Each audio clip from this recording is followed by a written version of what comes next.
आज के इस वीडियो में हम बात करेंगे हृदय पर। हम बात करेंगे अध्यात्म में उच्च भाव दशाओं और हृदय पर क्यों इतना जोर दिया जाता है।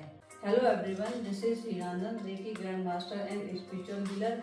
Welcome to my channel Shivam Bodhi. आप सभी दिव्यात्मा का अभिनंदन करती हूँ। मिशन अवेकनिंग में आपका स्वागत है। मेरे वीडियोस देखने के लिए आपका बहुत बहुत धन्यवाद। इस वीडियो में मैं बात करूंगी हृदय पर। मैं बात करूंगी कि अध्यात्म में उच्च भाव दशाओं और हृदय पर इतना जोर क्यों दिया जाता है। इसे समझने से पहले साथियों, हम अपने हृदय को समझें, अपने हार्ट को समझें, अपने दिल को समझें।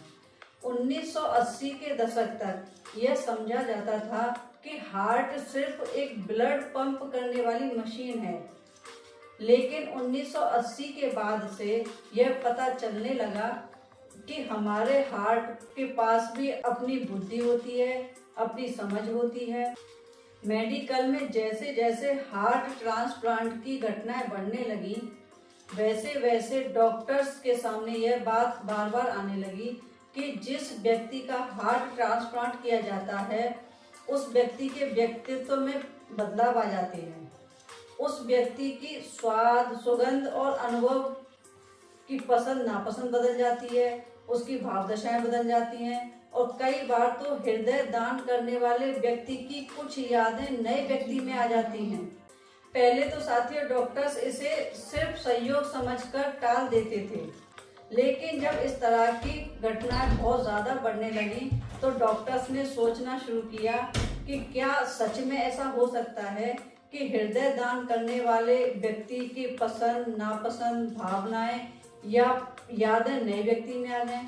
तो इसी से जुड़ी हुई एक घटना के बारे में आपसे बात करने वाली हूँ। यह घटना हार्ट को देखने का आपका नजरिया बदल देगी।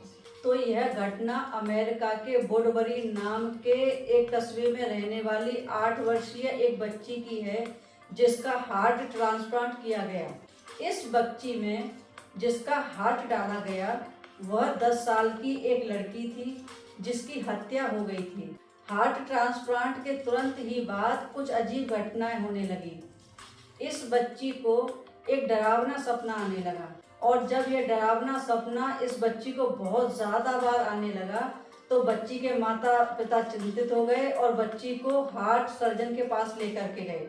साथियों, हार्ट सर्जन ने पूरी बात को ठीक से सुना और समझा, तो उसने बच्ची के माता पिता से कहा कि इसके लिए हमें एक मनोवैज्ञानिक की सहायता लेनी पड़ेगी, हमें साइकियाट्रिस्ट की सहायता लेनी पड़ेगी।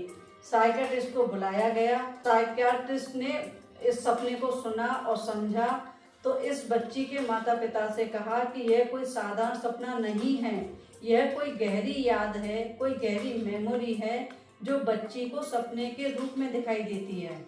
साथियों, इस सपने को ठीक से समझने के लिए पुलिस डिपार्टमेंट से फॉरेंसिक आर्टिस्ट को बुलाया गया। फॉरेंसिक आर्टिस्ट वह आर्टिस्ट होते हैं जो गवाह की सूचनाओं के आधार पर पुलिस की मदद करने के लिए और अपराधी को पकड़ने के लिए स्केच और तस्वीर बनाते हैं।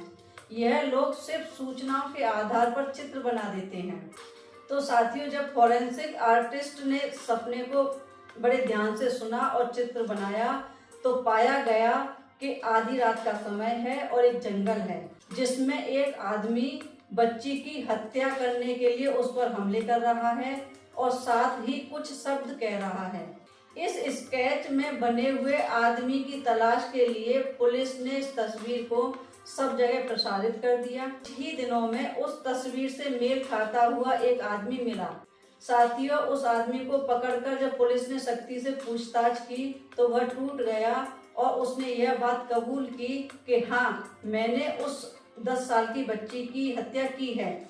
और जब और भी गहराई से और बारीकी से उस हत्यारे से पूछताछ की गई तो साथियों, उसके कहे गए शब्द और बच्ची को सपने में सुनाई देने वाले शब्दों से 100% मेल खाते थे। इसी सबूत के आधार पर उस हत्यारे को सजा सुनाई गई और यह केस सिर्फ इसीलिए सॉल्व हो पाया क्योंकि उस हत्या के समय की यादें उस 10 साल की बच्ची के हार्ट में स्टोर हो गई थी, जो कि नई बच्ची के शरीर में धड़क रहा था।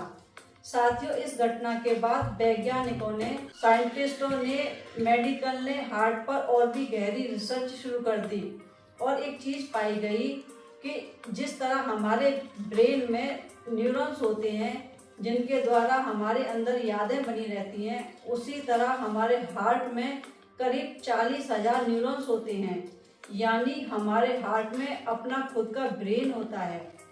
वह हमारे ब्रेन की मदद के बिना खुद चीज़ों को सीख सकता है, सोच सकता है, समझ सकता है और उसी के आधार पर बर्ताव भी कर सकता है। तो साथियों, हार्ट सिर्फ एक ब्लड पंप करने वाली मशीन नहीं है, वह स्वयं में एक जीवंत सत्ता है जिसे हमारे ब्रेन की कोई ज़रूरत नहीं है। और साथियों, दूसरी बात यह है कि हमारे हार्ट का इलेक्ट्रोमैग्नेटिक फील्ड हमारे ब्रेन से 100 गुना ज़्यादा अधिक होता है। जब भी हम प्रेम, आनंद, संतोष, धन्यवाद जैसी भावदशाओं में होते हैं तो हमारा इलेक्ट्रोमैग्नेटिक फील्ड 8 से 10 फीट बड़ा हो जाता है। और जैसा कि आप सभी जानते हैं, हमारी जैसी फ्रिक्वेंसी होती है उसी तरह की घटनाएं और व्यक्तियों को हम अपने जीवन में आकर्षित करते हैं। अगर हमारी भाव दशाएं लोअर होंगी तो हम लोअर घटनाओं और व्यक्तियों को अपने जीवन में आकर्षित करेंगे, और साथियों, अगर हमारी भाव दशाएं उच्च होंगी तो हम उच्च व्यक्तियों को और घटनाओं को अपने जीवन में आकर्षित करेंगे। तो यही कारण है कि अध्यात्म में हमेशा उच्च भाव दशाओं और हृदय पर रहने की बात की जाती है। तो साथियों, उच्च भाव दशा में कैसे रहा जाए? तो जैसा कि मैंने अपने पहले कई वीडियोस में बताया है कि हमारा ब्रेन और बॉडी रियलिटी और इमेजिनेशन में कोई फर्क नहीं कर पाता है। तो साथियों, अगर हम जानबूझकर आंखें बंद करके बैठ जाएं और अपने जीवन की उन घटनाओं को याद करें जिन्हें करते समय हमें प्रेम, शांति, आनंद और धन्यवाद का अनुभव हुआ था, तो हमारा हृदय सक्रिय होने लगता है, क्योंकि हमारी बॉडी और ब्रेन को रियलिटी और इमेजिनेशन में फर्क नहीं पता होता है। वह यह समझते हैं कि यह घटना फिर से घट रही है। तो साथियों, इस तरह पुरानी उच्च भाव दशा वाली घटनाओं को याद करने मात्र से हमारा हृदय सक्रिय होने लगता है और हमारा इलेक्ट्रोमैग्नेटिक फील्ड बड़ा होने लगता है। तो साथियों, अगर हम लोअर इमोशंस की प्रैक्टिस करते हैं तो हमारे हृदय में वो इमोशंस मेमोराइज हो जाते हैं। लेकिन अगर हम जानबूझकर उच्च भाव दशा की प्रैक्टिस करते हैं तो हमारे हार्ट की मेमोरी बदल जाती है और हम प्रयास किए बिना ही उच्च भाव दशा में रहने लगते हैं। हमारा इलेक्ट्रोमैग्नेटिक फील्ड बड़ा होने लग जाता है, हमारा ऑरा प्रतिभाशाली हो जाता है, हम अपने जीवन में उसी तल की घटनाओं को आकर्षित करने लगते हैं। तो अगर आप भी अपने जीवन में प्रेम, आनंद, शांति और धन्यवाद की भाव में हमेशा रहना चाहते हैं तो विजुअलाइजेशन की इस प्रैक्टिस को आप बार बार करें, अपने जीवन का हिस्सा बनाएं। यह आपके जीवन को एक अलग ही तरह की आवाज़ से भर देगा।